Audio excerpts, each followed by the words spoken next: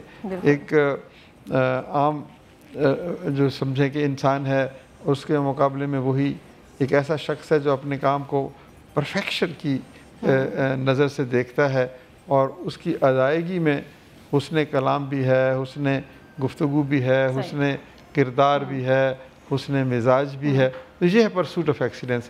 تو تعلیمی اداروں میں جب تک اس طرح کا معیار نہیں آئے گا تو ہم بہت ایسے بچے, ایسے نوجوان کم پیدا کریں گے جو کسی ملک کی قسمت بدلنے کی حیثیت یا صلاحیت رکھتے ہیں. ماشاءاللہ ڈاکٹر صاحب, آپ جو قرضے فراہم کیے گئے اس فاؤنڈیشن کے تحت وہ 233 ارب کی رقم ہے جو کہ 40 لاکھ سے زائد خاندانوں میں تقسیم کی جا چکی ہے اب تک. یہ تو ایک عہد ہو گیا, ایک عزم ہو گیا. اس کے بعد کی بھی بہت بڑی ذمہ داری ہے کہ مانیٹرنگ صحیح بنائی جائے کہ وہ جو ڈیزرونگ لوگ ہیں وہاں تک جائے بھی. تو اس پہ بھی آپ سے بات کریں, لیکن حافظ صاحب پہلے ایک واقعہ آپ کا بیچ میں رہ گیا تھا, ابھی بریک پہ جانے سے پہلے ایک وہ واقعہ اپنا مکمل کر لیجئے, پھر خانم صاحبہ کو بھی ہم شامل گفتگو کرتے ہیں. میں یہ بتانا چاہ رہا تھا جی کہ سرکار دو عالم صلی اللہ تعالیٰ علیہ وآلہ وسلم کی پوری زندگی مشقت سے بھری ہوئی ہے. اب ابتدائی دور میں تو بہت زیادہ مشقت تھی. بکریاں چراتے تھے آپ بنو سعد کی چند قیرات کے عوض. اس کی پیچھے بہت بڑا پس منظر یہ ہے کہ آپ نے سپورٹ کرنا ہوتا تھا حضرت ابو طالب کو, اچھا, ان کی فیملی کو. وہ ہم الگ بات کریں گے, لیکن سرکار صلی اللہ تعالیٰ علیہ وآلہ وسلم کی یہ جو چرچے ہیں ان کے خوش اخلاقی کے اور آپ کی حلیم طبیعت کے اور آپ کی جو ہے وہ ایک اعلیٰ کردار کے, وہ چونکہ پہنچتے رہتے تھے ہر ایک بندے تک. صادق اور امینہ پہلے ہی مشہور ہو چکے تھے. تو حضرت خدیجہ الکبریٰ رضی اللہ تعالیٰ عنہ چونکہ وہاں کی ایک بہترین تاجر تھیں, ان تک جب یہ بات پہنچی تو آپ نے ملک شام کے لیے آپ کو پیغام بھیجا کہ آپ اپنے غلام میسرہ کے ساتھ, ان کے غلام کے ساتھ آپ سفر کیجئے اور آپ اس تجارت میں آپ کو ایک مخصوص حصہ دیا جائے گا. تو آپ بیسیکلی اس کو ہم کہتے ہیں کائنڈ آف جاب, آپ ان کے ساتھ میسرہ کو لے کر گئے ہیں.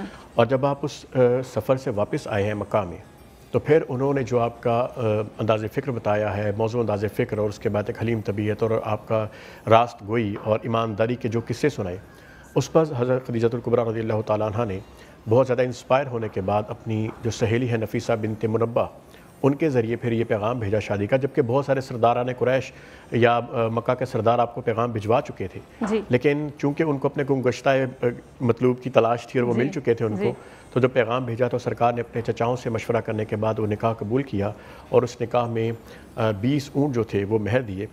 اور حضرت خدیجہ الکبریٰ سرکار صلی اللہ تعالیٰ علیہ وآلہ وسلم کی پہلی زوجہ ہیں. 25 سال رفاقت میں رہیں, اور جب تک آپ رفاقت میں رہیں سرکار نے دوسری شادی نہیں کی, اور 6 میں سے 5 بچے جو ہیں وہ سرکار کے حضرت خدیجہ سے ہیں. یہی وجہ ہے کہ اگر آپ غور کریں صرف ابراہیم جو ان کے بیٹے وہ ان سے نہیں. آخری بات اس میں میں عرض کر دوں کہ جو بڑے بیٹے قاسم ہیں اس وجہ سے سرکار کی کنیت ابو القاسم, پھر 4 صاحبزادیاں حضرت زینب, حضرت رقیہ, حضرت ام کلثوم اور حضرت فاطمہ الزہرا رضی اللہ عنہا, اور اس کے بعد حضرت عبداللہ ان کے صاحبزادے. یہ بھی حضرت خدیجہ کے لیے ایک بہت بڑی اعزاز کی بات تھی کہ وہ جو ساری اولاد تھی وہ حضرت اللہ تعالیٰ نے حضرت خدیجہ کے ذریعے نبی پاک صلی اللہ علیہ وآلہ وسلم کو عطا کی. خانم صاحبہ بریک پہ جانا ہے, واپس آئیں گے تو پھر انشاءاللہ آپ کو شامل گفتگو کرتے ہیں. ناظرین اسٹے ود اس.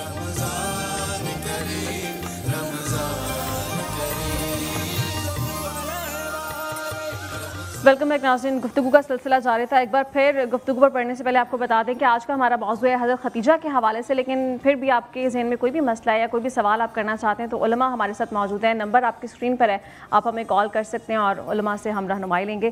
ڈاکٹر صاحب ایک دفعہ پھر گفتگو پر آ جائیں تو ہم ذکر کر رہے تھے کہ عزم کرنا, ارادہ کر لینا اور پھر اس کام کا آغاز کر لینا کافی نہیں ہے, اس کے بعد بھی ذمہ داریوں کی طویل فہرست ہے جو کہ چلتی رہتی ہے. مانیٹرنگ اس میں بہت ضروری ہے. کس طرح سے یہ ادارہ کام کر رہا ہے کہ وہ رقم جو ہے وہ ڈیزرونگ لوگوں تک ہی جائے, کوئی اور کسی کی حق تلفی نہ ہو, اس حوالے سے کوئی پلاننگ وغیرہ؟ جی دیکھیں, یہ جو چھوٹے قرضے دینے کا کام ہے یہ کوئی اتنا آسان نہیں ہے. بالکل ایسے ہے. مطلب when you conceive a program, پھر آپ اس کی ڈیزائننگ کرتے ہیں, پھر آپ اس کو ہیومن ریسورس مینجمنٹ کرتے ہیں, پھر آپ اس کی اکاؤنٹنگ کرتے ہیں, پھر آپ اس کی جیسے کہتے ہیں نا کہ آپ نے باقاعدہ آڈیٹنگ کا نظام کرنا ہے. آڈٹ صرف فائنینشیل آڈٹ نہیں ہوتا, پرفارمنس آڈٹ بھی ہوتا ہے, پروسیس آڈٹ بھی ہوتا ہے. پھر اس کے بعد اس کی مسلسل مانیٹرنگ کرنی ہے, نگہداشت کا ایک نظام, نگرانی کا ایک نظام, پھر کمپلینٹ مینجمنٹ ہوتی ہے کہ کئی لوگوں کو اگر کسی کی بات نہیں سنی گئی, کسی کے ساتھ زیادتی ہوئی ہے, تو یہ سارا ایک بڑا ایک وسیع نظام ہے. تو الحمدللہ ہم پچھلے 25 برس سے یہ کام کر رہے ہیں، تو every thing is in place. یعنی جو لوگ ہم نے کرائٹیریا بنایا ہوا کہ کس شخص کو قرضہ مل سکتا ہے. اب دیکھیں نا، ہم نے 60 لاکھ قرضے دیے، تو شاید ہمیں 1 کروڑ لوگوں نے درخواستیں دی ہوں گی. اچھا، جن کو قرضہ نہیں ملتا، ظاہر ہے وہ جینوئن ریزنز کی وجہ سے نہیں ملتا، فلٹر کا پروسیس ہوتا ہے اس کے بعد، تو وہ ناراض ہو جاتے ہیں. تو جن کو ملتا ہے وہ تو خاموش ہو جاتے ہیں، تو جو ناراض ہوتے ہیں وہ پھر آواز بلند کرتے ہیں. تو ان کو مطمئن کرنا کہ آپ اپنے طرز عمل کو بہتر بنائیں گے، یا اپنا اچھا پروجیکٹ لے کر آئیں گے، یا آپ تربیت لے کر آئیں گے، تو یہ پھر جواب دہی کا عنصر بہت اہم ہے. میں بھی جواب دہ ہوں، آپ کو جواب دہ ہوں، یا اس شخص کو جواب دہ ہوں جو اس ادارے کی مدد کرتا ہے. تو یہ پھر ہمارا ایک بڑی اچھی ہم نے ایک ویب سائٹ بنائی ہوئی ہے، اس کے اوپر بڑا ایک انٹائر انفارمیشن اویلیبل ہوتی ہے. پھر کچھ ایکسٹرنل آڈیٹرز ہوتے ہیں جو آپ کے مالیاتی نظام جو ہے اس کی نگرانی کرتے ہیں. اور الحمدللہ یہ with the passage of time یہ ایک سسٹمز ایسے بن چکے ہیں کہ جن کی وجہ سے جو گڈ گورننس جسے کہتے ہیں نا، کہ جس میں شفافیت ہو، جس میں پارٹیسپیشن ہو، جس میں اکاؤنٹیبلٹی ہو، تو وہ سارے کے سارے ایلیمنٹ. اب یہ جو ہم کہتے ہیں نا کہ اللہ کے فضل و کرم سے 99.9% ریکوری آ رہی ہے، اس کا مطلب یہی ہے نا کہ ہمارا انتخاب اچھا ہے. ہم نے جن لوگوں کو قرضہ دیا ان کو تربیت بھی دی، پھر وہ خود اتنے اچھے ہیں، وہ اپنی ذمہ داری کو محسوس کرتے ہیں، اور پھر سٹاف اتنا دیانتدار ہے. کیونکہ اگر آپ دیکھیں نا، کوئی شخص کسی کو قرضہ دیتے ہوئے خود کچھ اس سے طلب رکھنا شروع کر دے، تو پھر نیچرلی وہ آدمی کہتا ہے کہ جی میرے ساتھ اگر زیادتی ہوئی ہے تو پھر میں بھی زیادتی کا جواب دوں گا. تو یہ جو ریکوری ہے، this is a proxy indicator of the success of this programme. اس کے تصور کی اور اس کی جو امپلیمنٹیشن اور ایگزیکیوشن کا جو ایک مراحل ہیں، تو یہ اللہ تعالیٰ کی مہربانی ہے کہ ہمیں اتنے اچھے لوگ مل جاتے ہیں. تو ان کی وجہ سے this all credit goes to our brilliant staff, جو دن رات صبح و شام سردی گرمی بے نیاز ہو کے. ہمارا ایک اصول ہے کہ جس کو قرضہ ملتا ہے، ہمارا اسٹاف ان کے گھر چاہے تو دور کی بات ہے پانی کا گلاس بھی نہیں پی سکتا. تو اس سے پھر لوگوں کو یہ احساس ہوتا ہے کہ اگر یہ دیانتدار ہیں تو پھر ہمیں بھی اس رقم کو دیانتداری سے واپس کرنا. اس کو بھی واضح کر دیجیے، آپ نے ریکوری کے حوالے سے کیسز کا ذکر کیا، کیا 0% کیسز ایسے تھے جہاں سے کوئی ریزسٹنس نہیں آئی اور ماشاءاللہ 100% ریکوری ہوتی رہی ہے؟ جی میں عرض کروں نا کہ 99.9%، آپ کہہ لیں گے جی 0.01 بڑی معمولی سی رقم ہے.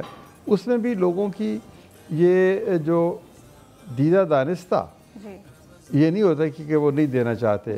کچھ مسائل آ جاتے ہیں، کچھ مشکلات آ جاتی ہیں، کچھ تاخیر سے دیتے ہیں، کچھ کو گھر میں کوئی بیماری آ گئی خدا نخواستہ، یا کوئی اور معاملہ ہو گیا. تو ہم یہ بھی کہتے ہیں نا کہ اخوت نے قرضے نہیں دیے، اخوت نے اس معاشرے کا جو اعتماد ہے وہ لوٹایا ہے. ہم نے یہ ثابت کیا ہے کہ لوگ قابل اعتماد ہیں، ٹرسٹ وردی ہیں اور کریڈٹ وردی ہیں. تو یہ اس پہلو سے اگر اخوت کی اس کنٹریبیوشن کو دیکھا جائے تو یہ قرضوں کے لین دین سے زیادہ بڑی ہے کہ آپ کسی معاشرے میں یہ احساس پیدا کریں کہ لوگ قابل اعتماد ہیں، لوگ اچھے ہیں. پورا پروسیس گیو اینڈ ٹیک کا ہے. آپ نے معاشرے کو ایک اچھی چیز دیا تو ریٹرن میں آبویسلی آپ کی طرف پازیٹیوٹی آئے. خانم صاحبہ، موضوع پر گفتگو اگر آگے کنٹینیو کریں تو ہم نے آغاز میں بھی ذکر کیا ویمن امپاورمنٹ کا. آج کل ہم دیکھتے ہیں کہ بہت زیادہ پروجیکٹ شروع کیے جاتے ہیں صرف خاتون کو امپاور بنانے کے لیے، لیکن حضرت خدیجہ الکبریٰ وہ ذات، ملکہ عرب کا لقب انہیں ملا. پھر وہ ایک کامیاب تاجرہ تھیں کہ ان کی دیانت داری، سچائی اور ایمانداری کی جو مثالیں تھیں، جو گواہیاں تھیں، وہ خود قریش دیا کرتے تھے.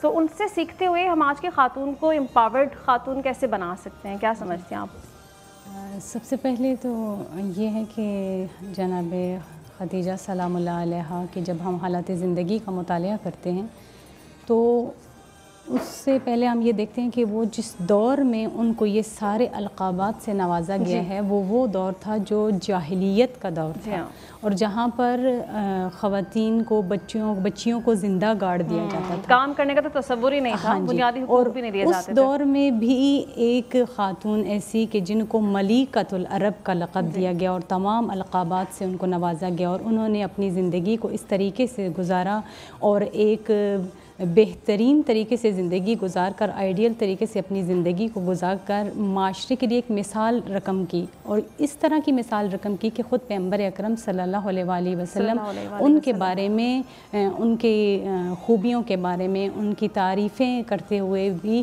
ہمیں نظر آتے ہیں، اور ان کے بارے میں بیان کرتے ہوئے نظر آتے ہیں کہ کس قدر باعظمت خاتون ہے۔ تو یہاں پہ میرا کہنے کا مطلب یہ آج کی خواتین، آج کی خاتون کے لیے بھی یہ ہے کہ یہ نہیں ہے کہ معاشرہ یعنی اسلام ہمیں اس چیز سے روک رہا ہے کہ آپ کوئی بزنس نہیں کر سکتے، آپ کسی فیلڈ میں آگے نہیں بڑھ سکتے، بلکہ وہ تمام حدود و قیود جو اسلام نے ہمارے لیے رکھی ہیں ان کو مد نظر رکھتے ہوئے اگر ہم ان چیزوں کو مد نظر رکھ کے اپنا قدم آگے بڑھاتے ہیں تو یقیناً خواتین کامیاب ہوتی ہیں۔ اور اگر ان تمام حد جو حدود اور قیود جو اسلام نے ہمارے لیے رکھی ہیں ان کو ہم پھلان دیتے ہیں تو پھر ہم، اور یہ بھی ہے کہ جب ہم نے ایک کامیابی کا سفر کرنا ہے تو اس سے پہلے ہم نے کامیابی کے سفر کے لیے بنیاد بھی کامیابی کی ہی رکھنی ہے، لیکن اگر ہم اس کی بنیاد جو ہے وہ غلط چیز کی رکھیں گے تو پھر ہمیں کبھی بھی اینڈ پہ کامیابی نصیب نہیں ہوگی۔ اسی طرح جناب خدیجہ سلام اللہ علیہ کی زندگی ہم سب کے لیے آئیڈیل اور نمونے ہیں، کیونکہ انہوں نے وہ دور ایسا دور تھا کہ جب جس کے گھر میں بیٹی پیدا ہوتی تھی اس کا رنگ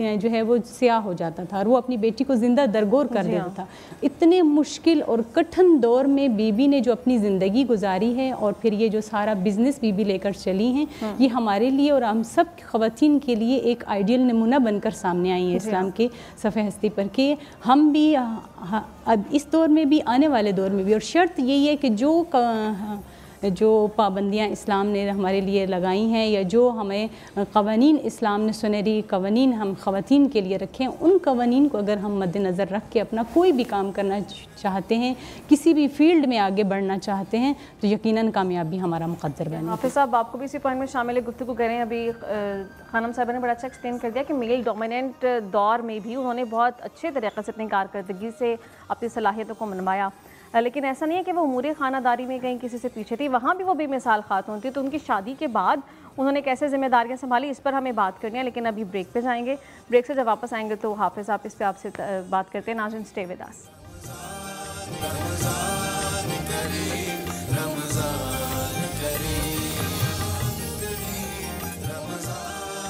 ویلکم بیک ناظرین۔ گفتگو پر بڑھنے سے پہلے آپ کو ایک دفعہ بتا دوں کہ wild venture water park Karachi میں ایک پارک ہے جو کہ آپ کو بہت ساری فیسلٹیز فراہم کر رہا ہے، اور اسی کے حوالے سے ہم اپنے ٹرانسمیشن میں ایک کمپٹیشن بھی ہیلڈ کرا رہے ہیں۔ روزانہ کی بنیاد پر آپ سے ایک سوال پوچھا جاتا ہے اور آپ نے ٹرانسمیشن کے اختتام تک اس کا صحیح جواب دینا ہے۔ آج کا سوال یہ ہے کہ نبی کریم صلی اللہ علیہ وآلہ وسلم نے سب سے پہلے کس کو نماز اور وضو کا طریقہ بتایا تھا؟ درست جواب دینے کا طریقہ کار آپ کو پتہ ہے، آپ ہمارے پیج پر جائیں گے، اسے لائک کریں گے، اسکرین شاٹ لیں گے اور صحیح جواب کے ساتھ آپ نے ہمیں واٹس ایپ کرنا ہے۔ اور ابھی آپ موضوع کے حوالے سے یا کسی بھی مسئلے کے حوالے سے کوئی بھی سوال علماء سے پوچھنا چاہتے ہیں تو آپ ہمیں کال بھی کر سکتے ہیں، اور سوال بھی آپ کی اسکرین پر ہے آج کا اور نمبر بھی آپ کی اسکرین پر ہے۔ آپ ابھی ٹرانسمیشن کے اختتام تک اس کا جواب آپ نے دینا ہے۔ ناظرین، گفتگو کی طرف بڑھ جاتے ہیں، اور ابھی ہمیں جوائن کر چکے ہیں مذہبی اسکالر ہیں مفتی نعیم رحمت نوری صاحب بھی۔ مفتی صاحب السلام علیکم، شکریہ تشریف آوری کا۔ مفتی صاحب، آج ہم ذکر کریں حضرت خدیجہ کے حوالے سے، اور آج ان کا یوم وصال بھی ہے۔ میں چاہوں گی کہ آپ تھوڑا سا ایکسپلین کریں کہ حضرت خدیجہ کے حوالے سے نبی کریم صلی اللہ علیہ وآلہ وسلم نے ان کی شان، ان کی عظمت، ان کی فضیلت ہمیں کیا بتایا؟ بسم اللہ الرحمن الرحیم۔ بہت شکریہ، چونکہ ان ہستیوں کا ذکر کرنا بھی عبادت ہے، اور اللہ کے پیارے محبوب صلی اللہ علیہ وسلم کی ازواج مطہرات ہماری مائیں ہیں جن کی ادب، حیا اور احترام کا ہمیں حکم دیا گیا ہے۔ انہی کی بدولت آج اسلام ہمارے پاس ہے۔ ہماری مائیں، بہنیں اور بیٹیاں اور بچیاں جو ہے دینی و شرعی مسائل جو ہیں ان ہستیوں کی وجہ سے جانتی ہیں۔ سیدہ خدیجہ الکبریٰ سلام اللہ علیہا وہ ہستی ہیں جن کو سرکار دو عالم نبی معظم صلی اللہ علیہ وسلم نے ہمیشہ ساری زندگی یاد کیا۔ شریک حیات کا آپ کی زندگی میں بہت بڑا ایک حصہ ہوتا ہے، اور سرکار دو عالم صلی اللہ علیہ وسلم کی جتنی دین کی تبلیغ اور جتنی سرکار دو عالم صلی اللہ علیہ وسلم نے دین کی خدمت کی اور سرکار نے جو دین پھیلایا ہے، جو ہمارے دلوں کو، ہمارے قلوب و ذہان کو روشن اور معطر کیا ہے، ان میں بہت بڑا حصہ سیدہ خدیجہ الکبریٰ سلام اللہ علیہا ہے۔ حضرت سیدہ خدیجہ الکبریٰ نبی پاک صلی اللہ علیہ وسلم کے خاندان سے تعلق رکھتی تھی۔ قصی بن کلاب سے جا کے حضور کے ساتھ ان کا شجرہ نسب مل جاتا ہے۔ آپ کا نام خدیجہ بنت خویلد، آپ کے والد کا نام خویلد تھا، اور آپ مکہ پاک کی ایک پارسا، نیک، پرہیزگار، مالدار، ذہین اور فتین، با کردار، خوش گفتار ایک معزز خاتون تھیں جن سے اہل مکہ سبق لیا کرتے تھے۔ مکہ کی عورتیں جن سے جینا سیکھتی تھیں۔ آپ کو ملکۃ العرب یعنی مکہ کی عرب کی ملکہ کا لقب دیا جاتا تھا۔ سیدہ خدیجۃ الکبریٰ صرف مالدار نہیں تھیں بلکہ سیدہ خدیجۃ الکبریٰ رول ماڈل تھیں اور متقیہ تھیں اور زمانہ فطرت کی پرہیزگار تھیں اور زمانہ فطرت پر بھی دین پر تھیں۔ جو دین اس وقت تھا نا، جو انبیاء کرام کا دین، چونکہ اولاد ابراہیم علیہ السلام ہے، سیدہ خدیجۃ الکبریٰ کی ساری زندگی بچپن سے لے کے جوانی اور جوانی سے لے کے آخری وقت تک ایک ہماری ماؤں اور بہنوں اور بیٹیوں کے لیے رول ماڈل کی حیثیت تھی۔ سیدہ خدیجۃ الکبریٰ رضی اللہ تعالیٰ عنہا کو بہت سارے مردوں نے اس وقت کے جو بڑے صاحب ثروت، صاحب علم، صاحب تقویٰ لوگ تھے، رشتہ کے پیغامات بھیجتے تھے۔ سیدہ خدیجۃ الکبریٰ رضی اللہ تعالیٰ عنہا جو اس انتظار میں تھی کہ مجھے وہ ہستی ملے جس کا مجھے انتظار ہے، گویا کہ جس طرح خالق کائنات نے اپنے محبوب کے لیے غلام اور اپنے محبوب کے لیے صحابہ چنے، اس طرح ازواج مطہرات بھی اللہ پاک نے اپنے محبوب کے لیے چنے۔ اس انتظار میں تھی، سرکار دو عالم صلی اللہ علیہ وسلم کو دیکھا، اور آپ کی وہ جو نظر تھی، جو آپ کا جو معیار تھا، جو آپ کی سوچ تو فکر تھی، جو آئیڈیل تھا، وہ حضور کی ذات مبارکہ تھی۔ اس کو دیکھنے کے لیے خود آپ کی خواہش تھی کہ میرا جس طرح مال تجارت دوسرے لوگ لے کے جاتے ہیں، سرکار دو عالم صلی اللہ علیہ وسلم چونکہ تجارت فرماتے تھے، اور یہ بھی یاد رہے کہ تجارت کرنا بھی نبی کریم صلی اللہ علیہ وسلم کی سنت مبارکہ ہے، اور دینی لوگوں کا تجارت کرنا یہ اس سے بڑی نبی کریم صلی اللہ علیہ وسلم کی سنت مبارکہ ہے کہ دینی لوگ صرف دین کا کام نہ کریں بلکہ ہمیں یہ سبق ہے کہ وہ مال تجارت بھی بیچ سکتے ہیں، کو کاروبار بھی کر سکتے ہیں، ان کا اگر ذریعہ معاش تجارت ہوتی ہے تو یہ کوئی خلاف شرع نہیں ہے۔ تو سیدہ خدیجۃ الکبریٰ رضی اللہ تعالیٰ عنہ نے دیکھا کہ سرکار دو عالم صلی اللہ علیہ وسلم تجارت کے لیے جاتے ہیں۔ آپ نے اپنے غلام میسرہ کو کہا کہ سرکار دو عالم صلی اللہ علیہ وسلم کو اس بات پہ راضی کریں کہ میرا مال شام لے کے جائیں۔ اصل میں آپ وہ دیکھنا چاہتی تھی، وہ کیا کہتے ہیں، جس طرح انبیاء کرام نے سوالات کی اللہ کی بارگاہ میں، حضرت ابراہیم علیہ السلام کے سوالات ہیں جو، تو اس طرح سرکار چاہتی تھی، سیدہ پاک چاہتی تھی سیدہ خدیجۃ الکبریٰ سلام اللہ علیہا کہ میں اس کو ذرا دیکھوں اور مجھے وہ اور لطف آئے کہ سرکار دو عالم کی جو سیرت کے پہلو ہیں، جو آپ کا کردار اعلیٰ، آپ کا اخلاق اعلیٰ ہے، آپ کی تجارت کے اصول بڑے روشن ہیں، تو وہ آپ نے بھیجا میسرہ کو کہ میسرہ جاؤ سرکار کے ساتھ۔ جب گئے تو واپسی پہ حضرت میسرہ سے آپ نے نفع کا نہیں پوچھا بلکہ اخروی نفع کا پوچھا، جو دائمی نفع تھا، جو دائمی فائدہ تھا۔ حضرت میسرہ چاہتے تھے کہ میں بتاؤں کہ اتنے مال کا فائدہ ہوا ہے، اتنا مال بکا ہے، جب آپ بتا دیں، آپ فرماتی ہیں مجھے بتاؤ حضور کیا کرتے ہیں، حضور کو کیسے دیکھا، سرکار کو کیسے دیکھا، میرے آقا کو کیسے دیکھا آپ۔ تو جب وہ بتاتے ہیں نا کہ بی ان کا بولنا ایسا بولنا ہے جس کی میں مثال نہیں دے سکتا، ان کا مسکرانا ایسا مسکرانا جس کی جیسی کوئی مسکراہٹ نہیں ہو سکتی، ان کا ملنا ایسا ملنا ہے جس کا ملنا کسی کا ملنا نہیں ہو سکتا۔ بی بی اتنے ہمدرد ہیں، اتنے وفادار ہیں، اتنے خیال رکھنے والے ہیں، اتنے نگہبانی کرنے والے ہیں کہ میں آج تک اس کی مثال نہیں دے سکتا۔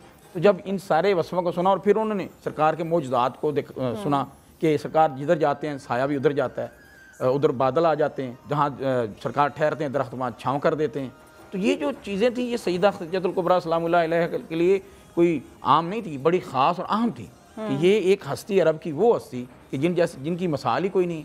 تو جب ان کو آئیڈیل جو انہوں نے سوچا تھا سرکار دو عالم صلی اللہ علیہ وسلم تو بالکل وہی جو وہی الہی تھا، گویا کہ قرآن پاک سرکار کی جو ذات مبارکہ تھی وہ قرآن پاک کی تشریح تھی نا، دین کی تشریح۔ اچھا مفتی صاحب، آپ نے بتایا کہ انہوں نے سوچ رکھا تھا کہ میں نے جس شخص کا زندگی میں انتخاب کرنا ہے وہ اس طرح کے ہو۔ خانم صاحبہ، آپ کی رائے اس پہ لینا چاہوں گی کہ میری تصحیح کیجیے گا، کیا واقعی حضرت خدیجہ رضی اللہ عنہا کی جانب سے اس خواہش کا اظہار کیا گیا تھا کہ وہ نبی پاک صلی اللہ علیہ وآلہ وسلم کے نکاح میں جانا چاہتی ہیں، اور پھر اس سے آج کے دور میں جو یہ سمجھا جاتا ہے کہ عورت اپنی اگر خواہش کا اظہار کرے تو بڑا معیوب سمجھا جاتا ہے، تو یہ جو تاثر ہے یہ بھی یہ چیز اس کو زائل کر دیتی ہے؟ جی، یہ یقیناً ایسے ہی ہے کہ پہلا پیغام جو حضرت خدیجہ سلام اللہ علیہا نے شادی کا پیغام پیغمبر اکرم صلی اللہ علیہ وآلہ وسلم کی طرف بھیجا وہ خود حضرت خدیجہ کی طرف سے تھا، اور یہ کہ اسلام بھی ہمیں اس بات کی اجازت دیتا ہے کہ خواتین کو پورا حق حاصل ہے کہ وہ اپنی چوائس کا انتخاب کریں، اور ان تمام شرائط اور ان تمام چیزوں کو مد نظر رکھتے ہوئے جس طرح حضرت خدیجہ سلام اللہ علیہا نے اتنا عرصہ صبر کیا اور پھر وہ تمام شرائط یا وہ جو تمام خوبیاں اور جو تمام صفات پیغمبر اکرم صلی اللہ علیہ وآلہ وسلم کے وجود کے اندر یکجا انہوں نے مشاہدہ کی، تو اس بات پر انہوں نے پیغام خواستگاری جو ہے وہ پیغمبر اکرم صلی اللہ علیہ وآلہ وسلم کی طرف بھیجا۔ اور دوسرا نقطہ جو اس چیز کی طرف جس کی طرف میں اشارہ کرنا چاہوں گی وہ مہم ترین نقطہ یہ ہے کہ ایک طرف ملیکۃ العرب ہیں کہ یعنی اس قدر مالدار خاتون ہے کہ 80,000 اونٹ ان کے ایک وقت میں تجارت کے لیے 3 بر اعظم میں جاتے تھے. اتنی زیادہ مالدار خاتون، اور ایک طرف عبداللہ کا یتیم موجود ہے، اور ان کے بارے میں بھی یہ کہا جاتا ہے ان کے پاس کچھ بھی نہیں ہے، یعنی ظاہری مال دنیا کے حوالے سے ان کے پاس کچھ بھی کوئی چیز موجود نہیں تھی.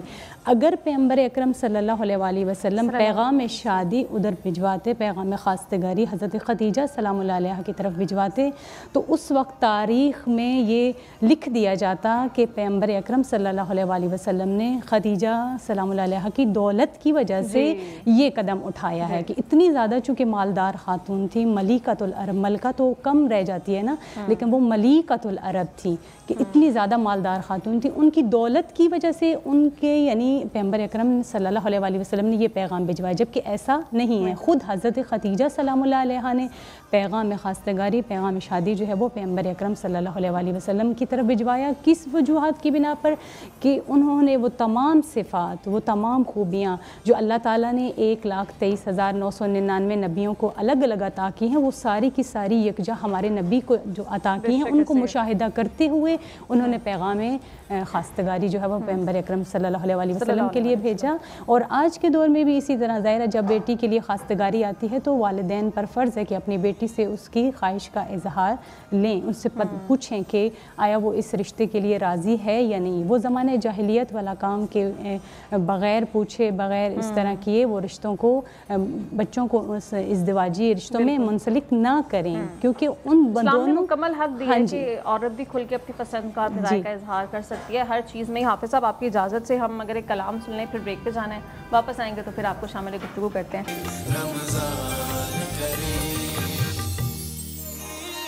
ویلکم بیک ناظرین. بریک پہ جانے سے پہلے گفتگو کا سلسلہ جاری تھا اور قاسم سلیم قادر صاحب سے ہم نے کلام بھی ماشاءاللہ سنا. قاسم صاحب ماشاءاللہ بہت ہی اچھی ادائیگی کے ساتھ آپ نے کلام پڑھا. ناظرین گفتگو کی طرف بڑھتے ہیں. حافظ صاحب ہم بات کر رہے تھے کہ حضرت خدیجہ جو تھیں وہ صرف اپنی کام کے معاملے میں بے مثال نہیں تھی، امور خانہ داری میں بے مثال تھیں، وہ ماں بے مثال تھی، پھر وہ جب زوجہ بنی تو بے مثال تھی. ان کا ہر کردار ہی ہمیں دکھائی دیتا ہے کہ وہ بے مثال تھا، اس کی کوئی نظیر نہیں ملتی. ذرا روشنی ڈال دیجئے کہ امور خانہ داری کی جب ذمہ داریاں انہوں نے سنبھالی تو کیا انہوں نے اپنے کام کو چھوڑ دیا تھا، پھر کام وہ نہیں کر رہی تھی اس طرح سے، یا کام بھی جاری رکھا ساتھ ہی؟